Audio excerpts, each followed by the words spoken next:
축복과 응답 누리도록 우리를 기도의 자리에 불러주신 하나님께 참으로 감사드립니다. 어떤 문제, 어떤 어려움 속에서도 신실하시 믿을 수 있는 그 하나님을 붙잡는 우리 모든 성도들을 주님이 축복하여 줍시고, 하나님이 나의 주인이요 나의 그리스도요 나의 피난처요 나의 모든 것 되심을 믿음으로 고백할 수 있는 성도들을 주님이 축복하시고 인도하여 줍소서. 오늘도 한날 승리할 수 있는 말씀의 언약 가운데 인도받기를 간절히 기도하오니, 우리의 마음과 생각과 영혼 속에 하나님의 말씀이 담겨지게 하옵시고, 하나님 이 말씀의 언약을 따라서 믿음의 걸음들을 걸어가는, 승리의 걸음들을 걸어가는 우리 모든 성도들을 주님이 축복하시고 인도하여 줍소서. 감사를 드리며 살아계신 예수 그리스도의 이름으로 기도합나이다. 아멘. 우리 하나님 말씀 보도록 하겠습니다. 하나님 말씀은 창세기 37장입니다. 창세기 37장 1절에서 11절 말씀까지 보도록 하겠습니다.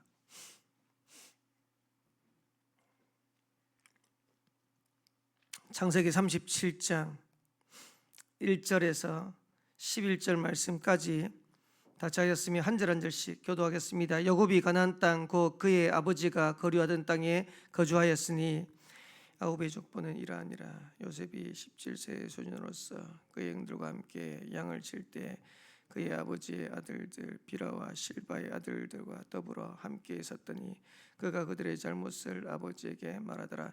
요셉은 노전에 얻은 아들이므로 이스라엘이 여러 아들보다 그를 더 사랑함으로 그를 위하여 채색 옷을 지었더니, 그의 형들이 아버지가 형들보다 그를 더 사랑함을 보고 그를 미워하여 그에게 편안하게 말할 수 없었더라.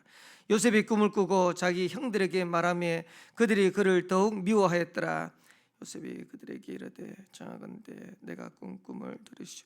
우리가 밭에서 곡식단을 묶더니 내 단은 일어서고 당신들의 단은 내 단을 둘러서서 절하더이다.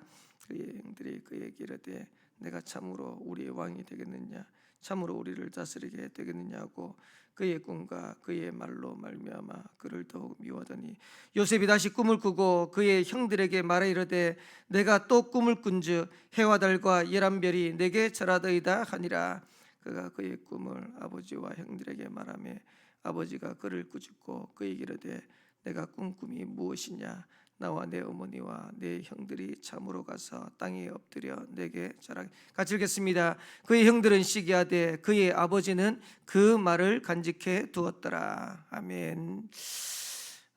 렘넌트 전도학 메시지입니다. 초등 청소년 신학원의 절대망대. 초등 청소년 신학원의 절대망대가 아니고 저와 여러분들의 절대망대입니다. 그래서 이번 여름에 렘넌트 현장을 두고, 또 이번 여름에 생명빛교회 성도들의 현장을 두고 최고의 응답과 축복을 누리게 되는 그런 시간표 되기를 살아계신 주의 이름으로 축원합니다. 바울은 빌립보서 1장 20절 21절에 보면 이렇게 고백하고 있습니다. 살든지 죽든지 내 몸에서 그리스도가 존귀하게 되기를 원한다. 저와 여러분들이 살 때는 좋잖아요. 그런데 죽을 때는, 어려울 때는 사실은 여러 가지 힘들죠. 근데 바울은 내가 살든지 죽든지 내 몸에서 그리스도가 존귀하게 되기를 원한다. 저와 여러분들이 가는 걸음에 그리스도가 증거되어지고 그리스도가 나타나게 되기를 살아계신 주의 이름으로 축원합니다. 그러면서 바울이 21절에 뭐라고 했냐니까, 이는 내게 사는 것이 그리스도니 죽는 것도 유익함이라. 죽어도 괜찮다는 거예요. 만약에 그것 때문에 그리스도가 나타날 수 있다면 그래도 괜찮다는 거예요. 저와 여러분들에게 참된 믿음이 회복되어져야 되는데, 우리가 응답받아서 그리스도 붙잡는다면 그건 누구나 다 할 수 있겠죠. 근데 응답이 없는데, 여러 가지 문제 속에 있는데 그때도 그리스도 언약 붙잡을 수 있다면, 이런 사람은 아마 히브리서 11장에 있는 것처럼 세상이 감당치 못하는 그런 사람이 되지 않겠나, 믿음의 사람이 되지 않겠나, 그렇게 확신되어집니다. 그래서 오늘도 우리가 응답 때문에 그리스도를 붙잡는 게 아니라, 응답이 있어도 그리스도, 응답이 없어도 그리스도, 저와 여러분 때문에 한 시대 세계복음화 되어지는 그런 응답의 문들이 열려가게 되기를 살아계신 주의 이름으로 축복합니다. 지금 우리 이번 여름을 두고 기도하는데, 왜 여름이 중요하냐? 저는 그렇게 생각합니다. 한 번이라고 생각합니다. 한 번인데 어릴 때 렘넌트에게 복음이 올바르게 각인되어지면 그게 평생의 응답과 축복을 누리게 되는 거예요. 그래서 어릴 때 각인되는 게 중요하다. 그래서 이번에 산업 핵심 쭉 얘기하면서 초등 청소년 신학원 중심으로 메시지를 했는데, 저는 여름을 두고 하나님이 메시지 주셨다고 그렇게 확신되어집니다. 그래서 렘넌트의 지금 렘넌트 시기에 뭐가 각인되는지, 뭐가 전달되는 게 그게 평생을 정합니다. 그러면 초등학교 때는 뭐가 전달돼야 됩니까? 가장 기초가 전달돼요. 영적인 것도 기초가 전달돼야 되고 세상적인 것도 기초가 전달돼야 돼요. 저는 지금도 기억나는 게, 초등학교 2학년 되면 아마 한국에 있는 모든 초등학생들은 다 아는 게 있을 겁니다. 그게 구구단 외우는 거. 그 이제 구구단 외우는데 학교에서 못 외우니까 남아가지고 구구단 외우게 만들더라고. 또 집에 와가지고 못 외우니까 아버지가 앉혀놓고 계속 구구단. 근데 2학년 때 구구단 외웠던 거 그게 평생 가잖아요. 쉽게 말하면 초등학교 때 한 번 들어간 게 평생을 좌우할 만큼, 평생에 영향 끼칠 만큼 그렇게 되는 거예요. 그러면서 중고등학교 때는 뭐하냐? 물론 기초지만은 중고등학교 때는 자세를 준비하는 거다. 그래서 앞으로 우리 렘넌트가 세상을 살려야 되고 시대를 살려야 되는데 거기에 대한 자세를 준비하는 거다. 대청 때는 뭐합니까? 근본 내용을 준비하는 거예요. 쉽게 말하면 미래를 두고 내가 어떻게 성공할 건가, 어떻게 내가 응답 누릴 건가, 그게 아니라 응답 누릴 수밖에 없는, 성공할 수밖에 없는 근본을 준비하는 거예요. 그게 300%입니다. 그래서 유 목사님이 늘 말씀하셨지만은 성공하려고 하지 말고 300% 준비되어지면 응답은 따라온다는 거예요. 그래서 모든 대학 청년들이 하나님 앞에서 올바른 것들이 준비되어지면 나머지 것들은 하나님이 역사하시고 하나님이 인도해 가시는 겁니다. 근데 이 중요한 시기에 사단은 틀린 것을 우리 렘넌트에게 계속 심는 겁니다. 한 2주 전이었던 것 같아요. 추정 60분에 어떤 내용이 나왔냐니까, 모두가 자식의 폰과 싸우고 있다, 이런 주제로, 이런 내용으로 추정 60분에 이제 내용이 방영됐어요. 뭐 이제 제목 들어보니까 금방 알겠죠. 지금 한국에 있는 부모들이 뭐하고 싸우냐니까요. 렘넌트한테 지금 아이들한테 휴대폰 하나 줘놨더니 지금 엉망이라. 이래가지고 심지어는 부모들한테 폭력 쓰는 아이도 있고, 그래가지고 그 문제 때문에 이제 다뤄지는 내용들인데요. 근데 이게 이제 극명하게 차이 나는 게, 잘 사는 동네 아이들하고 못 사는 동네 아이들하고 비교를 한 거예요. 스마트폰 얼마만큼 쓰냐. 그러니까 잘 사는 동네 아이들이 못 사는 동네 아이들보다 최소한 2시간 정도 스마트폰을 안 본대요. 그리고 대치동 현장을 다 비춰줬어요. 대치동에 있는 현장을 비춰줬는데 거기에 학원을 가는데, 학원 가면 이미 스마트폰 딱 반납하고 스마트폰 안 하고, 스터디 카페 들어갔는데도 스마트폰 안 해요.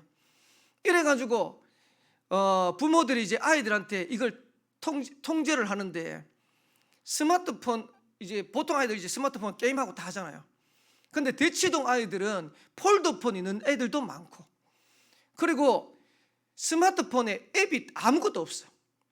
그럼 뭐만 하냐 하니까 전화 받는 거, 문자 보내는 것만 다 해요. 그걸 보고 공심폰이라고 한다네요. 그러니까 이제 이런 거 가지고 아이들 한 거예요. 그러면 이제 아이들한테 질문하는 거예요. 아이들한테 괜찮냐? 그 자기 괜찮대요. 자기 공부해야 되니까 그렇게 한대요. 근데 문제는 뭐냐? 아이들한테 이거를 줘놔놓고 하지 마라 하는데 아이들이 왜 반감을 가지냐? 엄마는 하잖아, 아빠는 하잖아. 근데 대치동에 있는 아이들은 왜 안 하냐? 부모도 안 하는 거예요. 그러니까 아이들한테 스마트폰 하지 마라 해놓고 부모도 하는데 아이들이 하지 말라니까 거기에서 반감이 생겨요. 근데 대치동에 잘 사는 이제 동네 이제 부모들 조사해 보니까 부모도 같이 이거 통제하는 거예요. 이러니까 아이들이 그 속에서 인도받아. 그래서 제가 보면서 이게 지금 현장의 문제겠다, 현실적인 거겠다. 그래서 눈에 보이지 않는 사단 마귀는 12가지 사단의 전략을 계속해서 심는 것이고, 반대로 우리는 렘넌트한테 뭐 심어야 됩니까? 어릴 때 복음의 비밀, 어릴 때 올바른 것을 심는 거예요. 그래서 만약에 렘넌트들이 하나님의 것이 렘넌트 속에 각인돼서 절대망대로 세워졌다, 그러면 그 렘넌트들은 반드시 승리하게 됐어요. 반드시 세계를 살리게 됐어요. 그래서 이번 여름에 한 번이지만은 진짜 우리 렘넌트들에게 하나님께서 심겨지는 복음의 비밀이 심겨지는 최고의 응답의 시간표 되기를 살아계신 주의 이름으로 축원합니다. 렘넌트 7명에게 심겨진 절대 막내입니다. 오늘 창세기 31장 1절에서 11절에 보니까 요셉이 하나님의 비전이 심겨졌어요. 다시 말하면 어릴 때 절대 망대로 딱 세워진 겁니다. 근데 보세요, 노예로 가도 괜찮고 감옥에 가도 괜찮고 누명소도 괜찮고, 근데 이제 이게 요셉뿐만 아니고 우리한테도 한번 적용해 보세요. 만약에 저와 여러분들이 하나님의 것으로 각인돼 가지고 절대 망대로 세워졌다, 그러면 노예로 가도 괜찮고 감옥 가도 괜찮고 누명소도 괜찮고, 결국은 하나님이 요셉을 얼마만큼 축복하셨냐, 세계를 살릴 수 있는, 세계를 복음할 수 있는 그런 응답과 축복 누리도록 역사하셨어요. 어릴 때 절대 망대로 세워야 된다. 하나님 것이 각인 뿌리 체질되어져서 절대 망대로 세워지면 그 렘넌트는 세계를 살리는, 시대를 살리는 렘넌트 응답과 축복 누리게 되는 것이다. 저와 여러분들이 먼저 이 축복과 응답을 누리게 되시기를 살아계신 주의 이름으로 축원합니다. 모세입니다. 80세에 쓰임받았어요. 근데 80세 쓰임받은 게 아니고 출애굽기 2장 1절에 10절에 보니까 어릴 때 양자로 들어갔는데 유모로 들어온 어머니를 통해 가지고 어릴 때 절대 망대로 세워졌어요. 어릴 때 절대 망대로 세워졌던 그게 나중에 80대 가지고 나타난 거예요. 그 말은 무슨 말이냐, 여러분들이 진짜 올바른 것들이 언약으로 심겨지면 하나님의 역사하는 시간표가 반드시 오는 거예요. 그 모세가 어떤 응답을 누렸습니까? 출애굽의 주역이 된 거예요. 저와 여러분들이 한 시대를 살리고 세계를 살릴 수 있는 응답과 축복 누릴 수 있냐? 우리에게 올바른 것들이 각인 뿌리 체질되어지면 하나님은 반드시 역사하십니다. 그게 어릴 때 될 수도 있고, 하나님은 모세처럼 80세 하나님께서 역사할 수도 있고, 여러분 지금 안 됐다, 안 된 거 아닙니다. 하나님은 저와 여러분에 대한 완벽한 계획을 가지고 계시는 겁니다. 그래서 여기에 대한 언약 붙잡고 저와 여러분들이 도전하고 인도받아 가는 거예요. 사무엘상 3장 1절에서 19절에 보니까 어릴 때 사무엘에게 이 언약이 심겨진 거예요.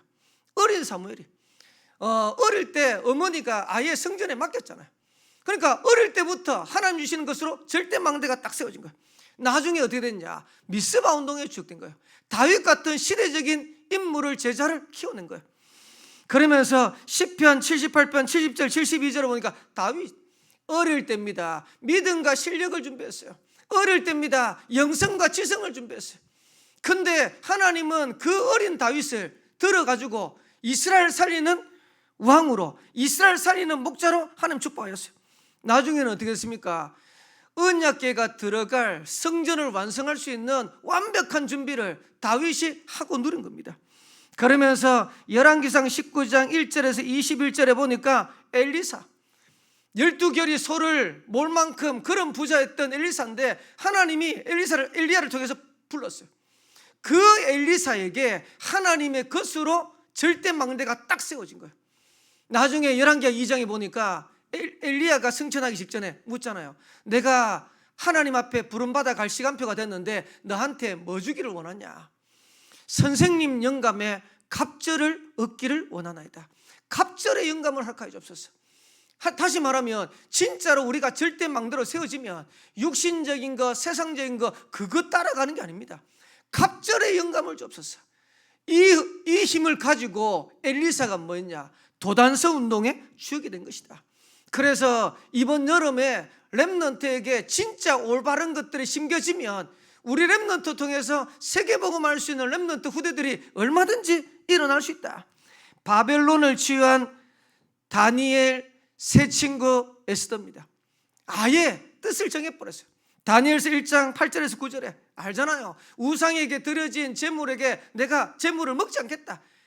뜻을 정한 겁니다.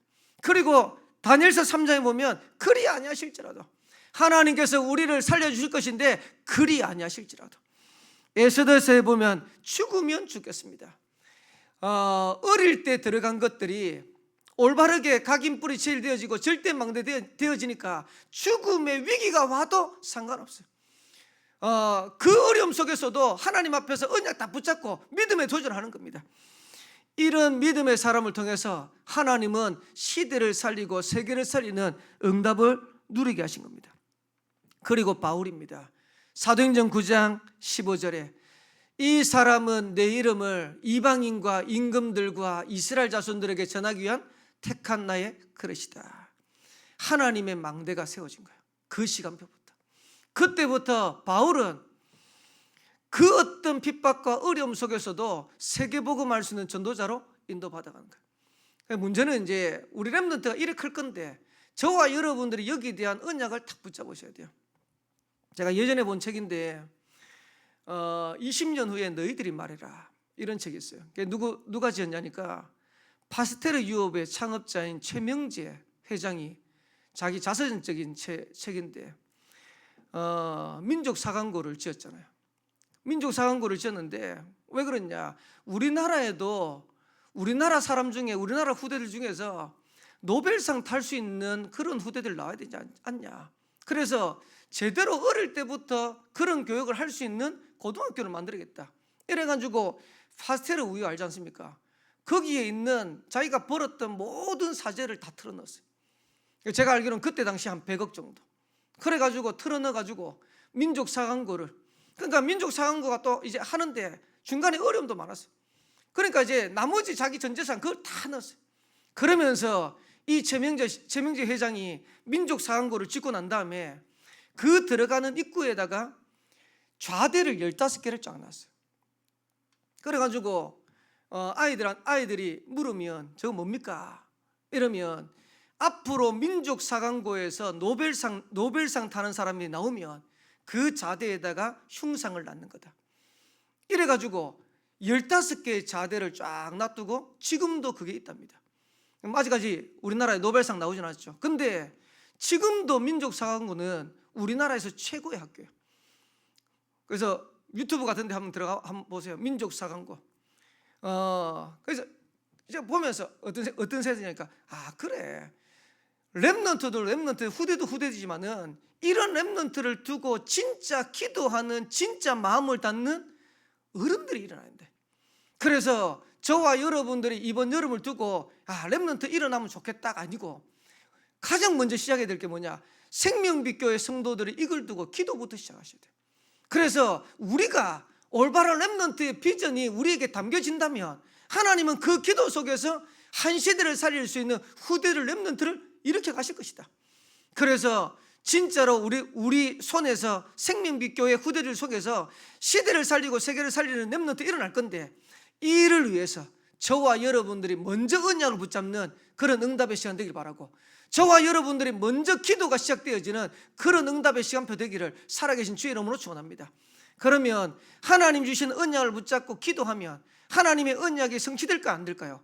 하나님의 언약은 반드시 성취되어집니다. 그래서 렘넌트의 언약을 주셔가지고 성취하셨던 그 하나님께서 생명빛교회 한 시대를 살릴 수 있는 렘넌트 일어나도록 저와 여러분들을 인도해 가실 줄 믿습니다. 그래서 이번 여름에 정말로 우리 렘넌트들을 절대 망대로 세우는, 그래서 어릴 때부터 렘넌트에게 가장 중요한 하나님 것으로 각인 뿌리 체질되어지는, 우리가 하는 게 아닙니다. 우리는 기도하고 도전하는데 누가 하느냐? 하나님이 하시는 거예요. 그래서 저와 여러분 통해서 생명빛교회 통해서 시대적인 렘넌트 후대들이 일어나게 되기를 살아계신 주의 이름으로 축원합니다. 그 축복을 누려야 되는데 오늘이 미래라는 사실을 꼭 명심하셔야 돼요. 여러분, 미래 응답이 금방 오지 않잖아요. 근데 오늘 우리가 언약 붙잡는데 하나님은 미래를 축복하시는 거예요. 그리고 그 미래를 앞당겨서 오늘 누릴 수 있어야 돼요. 그래서 항상 기억하셔야 됩니다. 세계복음화 지금 오지 않았지만은 언제 누려야 되냐? 오늘 누려야 됩니다. 렘넌트의 축복 지금 아직 오지 않았지만은 언제 누려야 됩니까? 오늘 누려야 됩니다. 만약에 오늘 이 언약을 우리가 언약을 붙잡는다면 하나님은 미래에 그 축복을 누리게 하실 줄 믿습니다. 거기에 우리 모든 생명빛교회 성도들이 응답을 찾고 누리게 되시기 바라고, 또 오늘 하루도 진짜 이 언약 붙잡고 기도하는데 하나님이 행하시고 하나님이 역사하시는 그 응답들을 찾고 누리는 저와 여러분 되시기를 살아계신 주의 이름으로 축원합니다. 기도하겠습니다. 하나님 은혜 감사합니다. 이번 여름에 렘넌트 후대를 두고 가장 중요한 응답과 축복을 누리는 여름 되기를 간절히 기도합니다. 이 일을 위해서 우리 생명빛교회 모든 성도들에게 기도가 시작되어지는 새로운 응답의 날이 되도록 인도하여 줍시고, 언약을 붙잡는 날이 되도록 역사하시고 인도하여 줍소서. 이 축복을 누려야 될 저들에게 먼저 은혜를 허락하여 줍소서. 이 축복을 누려야 될 저들에게 먼저 이 사명 감당할 수 있는 힘과 능력으로 역사하여 줍소서. 최고의 응답과 축복을 누리게 하실 하나님께 감사드리며 살아계신 예수 그리스도의 이름으로 기도합나이다. 아멘. 하늘에 계신 우리 아버지여, 이름이 거룩히 여김을 받으시오며 나라의 임하옵시며 뜻이 하늘에서 이루어진 것 같이 땅에서도 이루어지이다. 오늘날 우리에게 일용할 양식을 주옵시고, 우리가 우리에게 죄인 자를 사하여 준 것 같이 우리 죄를 사하여 주옵시고, 우리를 시험에 들게 하지 마옵시고 다만 악에서 구하옵소서. 대개 나라와 권세와 영광이 아버지께 영원히 있사옵나이다. 아멘.